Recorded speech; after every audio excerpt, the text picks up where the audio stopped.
ठीक है, तो ये मंदिर की कहानी इस तरह शुरू होती है कि ब्रह्मा जी तप कर रहे थे, घोर तप किया। तो उनके तप करने से उनके ललाट पे से पसीना गिरा, उसमें से शिव जी की उत्पत्ति हुई। उनको कहा गया रुद्र। ठीक। और फिर उनसे कहा गया कि आप सृष्टि का सर्जन कीजिए। तो शिव जी ने अपनी तरह से ही 500 करोड़ शिवगण पैदा कर दिए।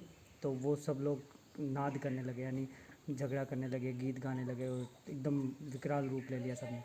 फिर तब ब्रह्मा जी ने उनको रुद्रदेव का नाम दिया। फिर ब्रह्मा जी ने तपस्या की, पूजा की और उन्होंने इसकी स्थापना की यहाँ पे एज ए रुद्रदेव।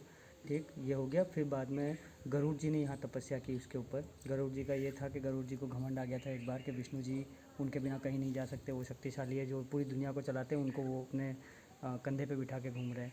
तो विष्णु जी ने उनको उनका घमंड तोड़ने के लिए अपना अंगूठा उनकी पीठ पे रखा और दबाया। तो सोचने लगे कि इतना बोझ कहाँ से आ गया अचानक।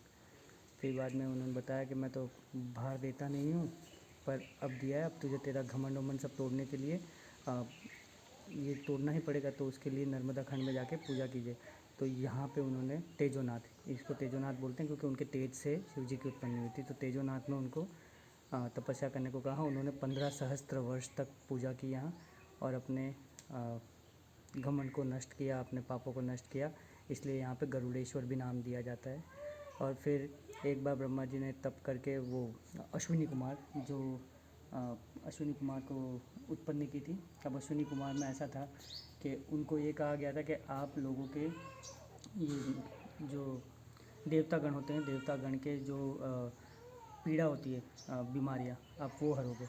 तो अब उन्होंने ये सोच लिया कि हम लोग कैसे हरेंगे, हमें तो ज्ञान ही नहीं है।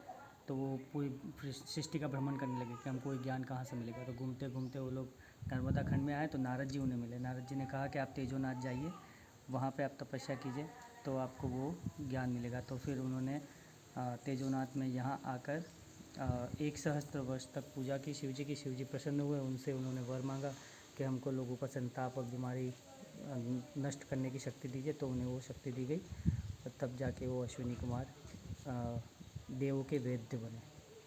तो ये कहानी है बैद्यनाथ। नर्मदे। ये है बैद्यनाथ का मंदिर। अंदर जा सकते हैं, रिकॉर्डिंग कर सकते हैं।